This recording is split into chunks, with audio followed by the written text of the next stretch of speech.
This is David Winstead in the show In the Know on Channel 16. We're very pleased this morning to have Ray Biggs, who's the Senior Project Manager for the Purple Line, being built by the MTA here in the Maryland area, Montgomery, Prince George's County connections. So Ray, tell me a little bit about your background. I know that you've had both private sector and federal experience, but it's relevant in terms of what this project needs, right? So, yes, thank you for having me here, David. I appreciate being able to come out and talk about the Purple Line. A little bit about my background. Came to Maryland Transit Administration back in 2022 to be on the Purple Line project, and then morphed into the Senior Project Director over the years. In 2023, really leading into that position to lead the project and help move the project to where it is today. But on a little bit of my background, I was at the Federal Transit Administration, where I worked in the Safety Oversight Office, also worked on the Capital Investment Grant Program, and also the Tiger Program when I was there at FTA. Additionally, I used to work for HNTB on the private sector, and also started my career back at Andrews Air Force Base, so at Joint Base Andrews now. Oh, really? That's great.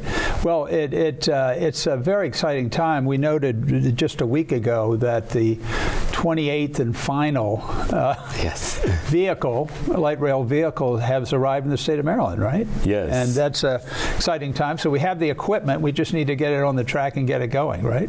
Correct. Well, we sort of already started. We started the testing back in spring of this year with dynamic testing of the light rail vehicles, expanded that from our test track at Glen Ridge Operation and Maintenance Facility. I believe the picture up behind us is showing Veterans Parkway, which is right outside of our Operation and Maintenance Facility. We expanded that all the way to New Carrollton, and just recently we're now going to College Park. Okay, great. So it goes back. I had mentioned to you that I had the privilege in 95 to 99 to be secretary at MDOT, which was a great assignment. But even back then, you mentioned that it was starting. The conception of the Purple Line was, people were thinking about it. Can you tell us a little bit? It has been a long time. I looked at a chart of the project, and they sort of say 2002, and opening in 2027. So tell us, that's 25 years. Tell us a little bit of what happened over that period. So a little bit, as you know, with all transportation projects, but transit in particular, it takes a lot of planning and getting a lot of feedback from the community on what is needed to develop what would eventually connect the communities together. So over the years, it took the planning to happen, and then the contract did get awarded back in 2016 to start the Purple Line as far as the construction part. And as you know, some things happened with the project, but we were able to get through that through COVID and everything, and that's when I came on. The state actually, so originally you had a contractor involved, right? I mean, it had been bid and awarded, and then issues happened with that contractor. I don't know, but then the state came in, correct? That's correct. And they took it over, right? That was in 2020 when the state absorbed all those contracts once the contractor left the project, and we continued that utility relocation. That was key to getting us to where we are today with the project. If the state had not stepped in to really do those utility relocations, I don't think that we would have been able to get the second part of the project. Might not have been there, correct? I mean, moving utilities is huge expense. That is correct. That is a major part of the project. So, you had the experience at Federal Highway, or FTA, Federal Transit, right? Yes. And it's very interesting because from that perspective, you would have been looking at transit projects from around the country, correct? That have correct. Federal. How much federal dollars is involved in the Purple Line? How is it funded? How much federal? How much sort of state trust fund, and how much from revenues? Got you. I can do it at a high level because it's complex with how our financing and funding is set up, but we do have a full funding grant agreement from the federal government, FTA, which is around $900 million, but we also have some smaller grants from the federal side. Additionally, we have a TIFIA loan that our concessionaire has, Purple Line Transit Partners. It's in Build America Bureau, where agencies or different authorities can go and get financing through the federal government to get a loan, essentially, to help pay for the financing of projects. And that is how some of this is being balanced out. Based upon agreements of how they get paid or revenues from ridership and that kind of thing. That is correct. Okay. So in the early days there, light rail is a wonderful technology, but it at least my limited background on it, it's driven really by ridership, right? You sort of look at Metro, which we have here in the Washington region, and is a wonderful system, 120 miles, I think now, or something like that. You've got, obviously, commuter rail, which MTA runs, the MARC commuter rail. And then you've got a mixture of light rail and BRT, correct? And so during that early part of visioning for the Purple Line, what drove MTA to say that, in a 16-mile segment from New Carrollton to Bethesda, light rail is needed versus BRT? Can you tell me a little bit? Well, I wasn't here, but I can try and think. I can go off my experience of why they may have gone with light rail versus BRT. But the light rail systems allows for that continuity between stations without having to be directly involved with the traffic pieces. So it's a little bit of having the continuity and also the familiarity that people have with Metro, with WMATA here, as you just mentioned, and tying in with the Metro system was key. Tying in at New Carrollton, College Park, Silver Spring, and Bethesda really contributes to that ridership, as you mentioned, which is what is driving the project. So at those points where it connects with Metro, what lines of Metro does it connect? I know it connects with a red line in both Bethesda and Silver Spring. New Carrollton. Oh, Silver Spring. Correct. That's right. But how does it? Where do the other? What other? Is it Green Line? And it's the Green Line and the Orange Line. Okay. So when you think of New Carrollton, you have the Orange Line. College Park is the Green Line, and then, as you mentioned, Silver Spring, Bethesda, the Red Line. Right. Interesting. So in terms of that original planning, so part of it was looking at anticipated ridership. I know Montgomery County, for one, and our residents here that listen to this program in Channel 16 are very concerned about mobility. And, the county council, the executives over the years have talked about linking Western and Eastern County. How was that analyzed in terms of the connections it would provide East County residents and Prince George's? Because New Carrollton is sort of on the edge of, it's in Prince George's. It's in Prince George's, correct. But how did that end up being, that connection of east-west, end up being a driving force in the original thought process for the Purple Line? Yeah. Well, maybe I can speak from my experience of living in the area. So I've lived in Maryland, Virginia, and D.C. since I've been here.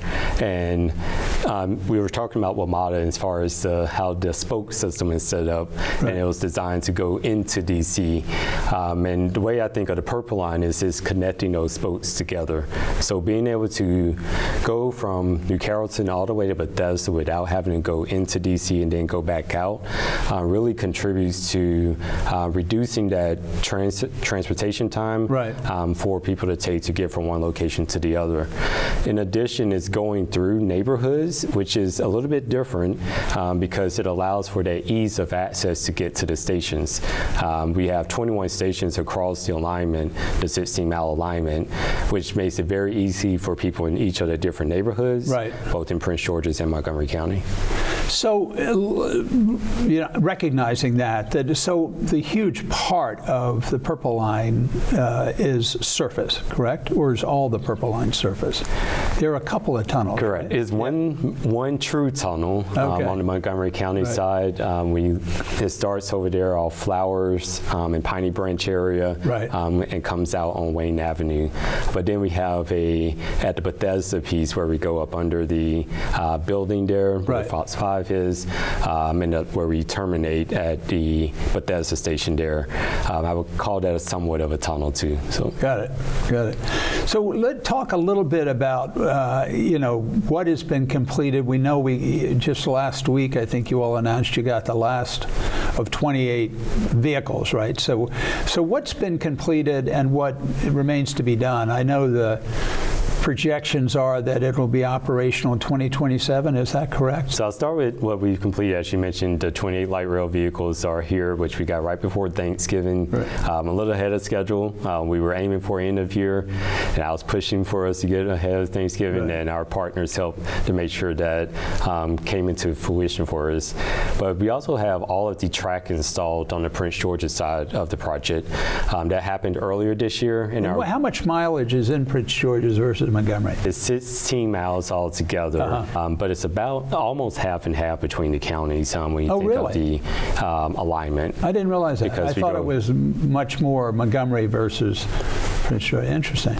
So what sort of has happened over this period of 25 years in terms of the planning, in terms of evaluating decisions about stations, about access to stations, that has really been focused on the ridership question? I mean, really trying to maximize ridership on the line when it finally opens. Got it.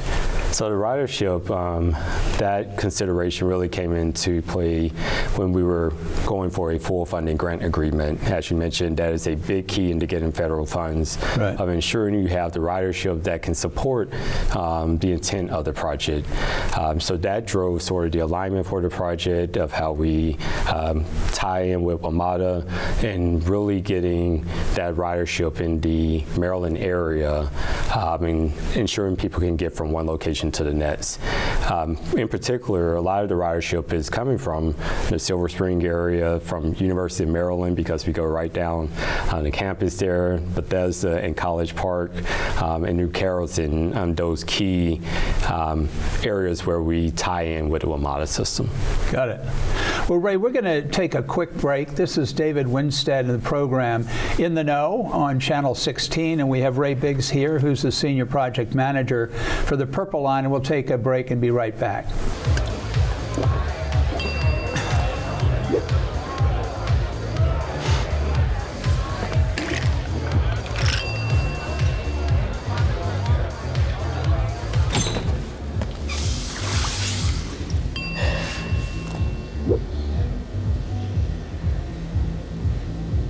If you need to do something to feel okay to drive, you're not okay to drive. Don't drive buzzed. Welcome back. This is David Winstead, and this is the program In the Know on Channel 16, Montgomery Municipal Cable. We have Ray Biggs here, who is the Senior Director of the Purple Line Project, being built by the MTA. And Ray, maybe a starting point would be recently with the announcement of the final vehicle, it was noted that the project is 90 or 85% complete. Can you talk a little bit about what remains in terms of what needs to be completed and when the service will start and that kind of thing? No, yes, as you mentioned, we were around 85% complete with the construction of the project. And with having all the light rail vehicles here now, we are well into testing. So we just moved all the way to College Park with testing, the dynamic testing of the light rail vehicles. And then we'll move through phases of each of the different segments across the alignment throughout the year. And then once we get to the end, we then have to do trial running. And that is the true testing of the system as if it's in operations and revenue service, to ensure that we're getting the miles and the safety of the system before we have riders on the system, which we're targeting for the end of 27. Right. And the benefit to Montgomery County residents, both municipal and others in the county, is really the access points to the system, right? That's How do they get to the stations and on the cars, and also, the ease in which they can get on the car and pay for the ride. Can you talk a little bit about that? So as part of the project, we have also built 17 miles of sidewalk in addition to just building the transit system. So expanding the roadways, widening the roadways to add in that accessibility to connect the neighborhoods to be able to walk to the station. On top of that, we have miles of bike lanes that we are installing also. So while we're building transit. Do the bike lanes run along the rail line? No, we do not have them running. I mean, not on the rail line, but I know, for example, Bethesda, yes. right? You've got a metro station in Bethesda, and this, how do riders get, for example, if they're coming down the red line from Shady Grove, how do they get on to the purple line? Let's see, so from Shady Grove, let's say you're on the red line and you take it all the way to Bethesda. Right there, that's a very unique area. We just finished blasting earlier this summer to go all the way down 150 feet below the ground to then connect with the red line for the WMATA system. This is a Maryland Transit Administration system that's being built, right. But we are partnering in close collaboration with WMATA to ensure that you can connect in those different ways. So you have the Bethesda Red Line station with WMATA, which is further down. That will then be connected with the Purple Line, which is more at ground level, right below the building. That will be connected by 4 different elevators to get up and down between the two. So you basically, if you were coming from Shady Grove, you'd take Red Line south to Bethesda. Correct. You'd get off, and are the elevators very accessible from the station? Yes. So you just literally walk across and get in the elevator and go up to connect with the Purple Line. That is correct. I see. And again, riders can use the MTA Smart Card, right? I mean, not the WMATA Smart Card. Yes, that's correct. So the Smart Trip, Charm Pass, Charm Card that we use up in Baltimore. Right. And we're even working on other ways to ensure that we make it as easy as possible, because being able to move, as you mentioned, from one mode to the next mode is what will keep the drive of the riders riding the system. Right.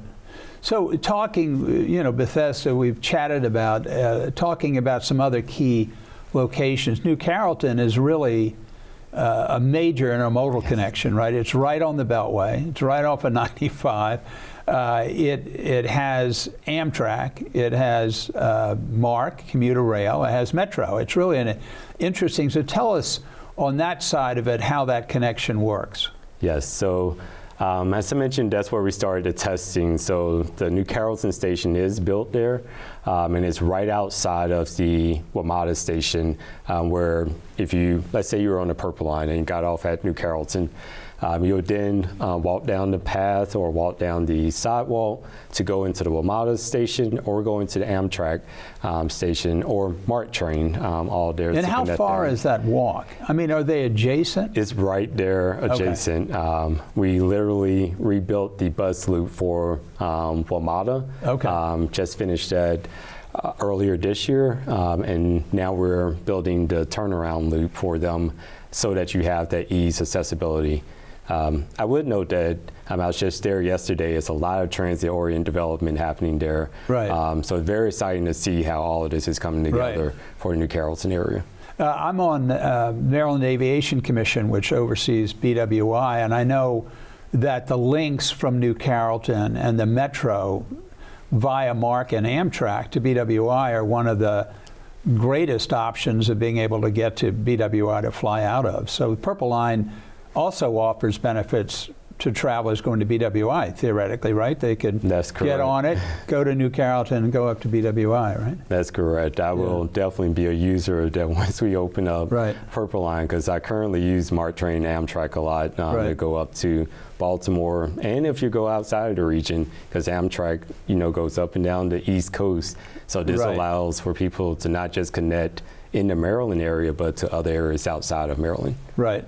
And so you mentioned just a bit ago the importance of density at transit stations, that, almost FTA, I know, where you spend some time, evaluates system proposals for projects like the Purple Line based upon how the host jurisdiction or the station areas are designed, how much land, public land might be developed to create affordable housing and density of housing by those stations. Can you talk a little bit about how MTA over these many years has dealt with that question, looking at each station area, working with the host jurisdiction? In Prince George's, you've got a different zoning group than you do in Montgomery. And can you talk a little bit about how MTA achieved that goal of higher density at these stations? Yes, so as you know, Maryland Transit Administration is part of the Maryland Department of Transportation, where it used to be Secretariat. So we work very closely with SHA, with TSO, that's the Secretary's office, who has a transit-oriented development office also. In addition to working closely with Prince George's and Montgomery County, there's been a lot of development happening that's been spurred in part by the Purple Line all along the alignment that we've seen across the alignment, both in the Prince George's and Montgomery County side, whether it's apartment buildings, Bethesda in particular.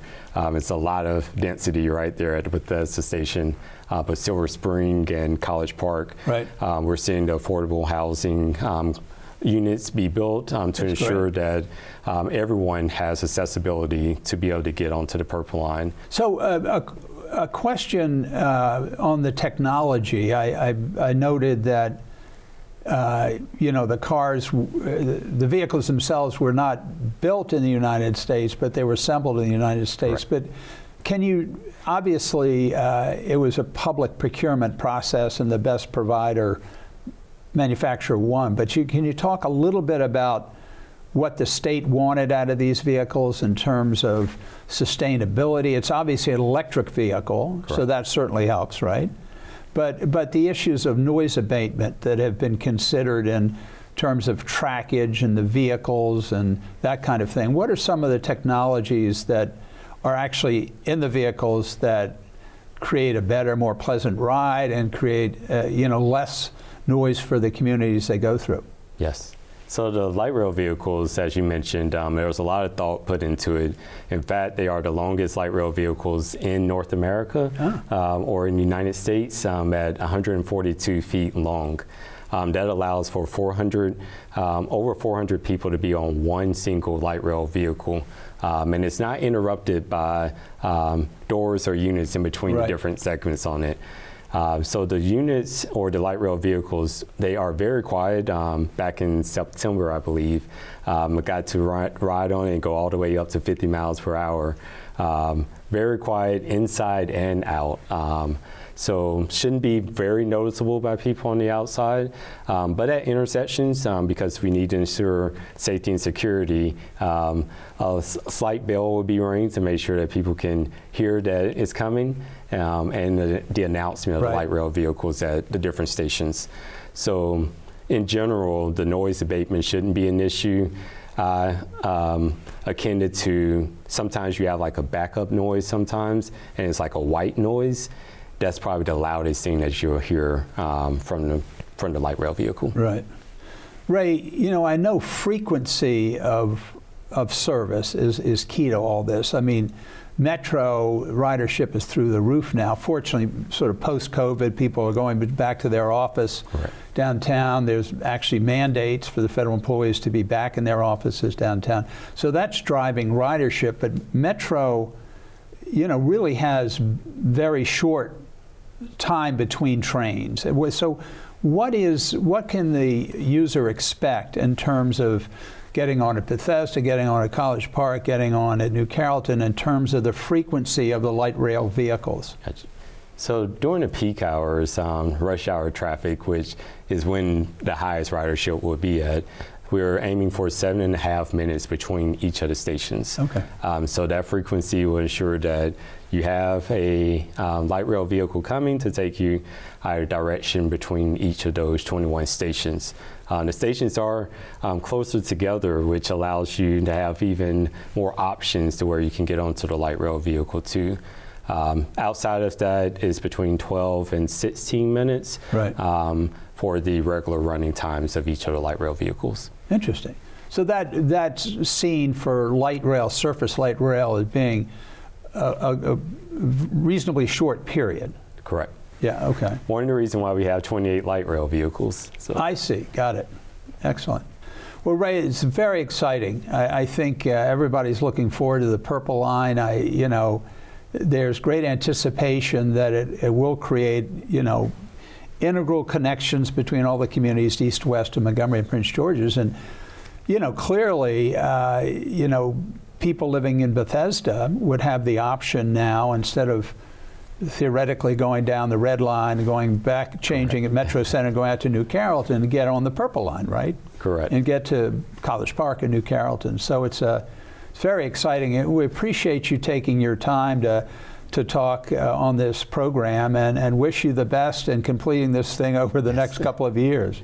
Yes, I'm looking forward to it. Thank you. Thank you very much. Appreciate it. And we appreciate the viewers having the opportunity to get up to speed on the Purple Line, what needs to be done before it's operational in 2027, as well as the wonderful services that it will provide travelers in Montgomery County connecting with Prince George's. So thank you all for listening, and this is David Winstead, the program In the Know.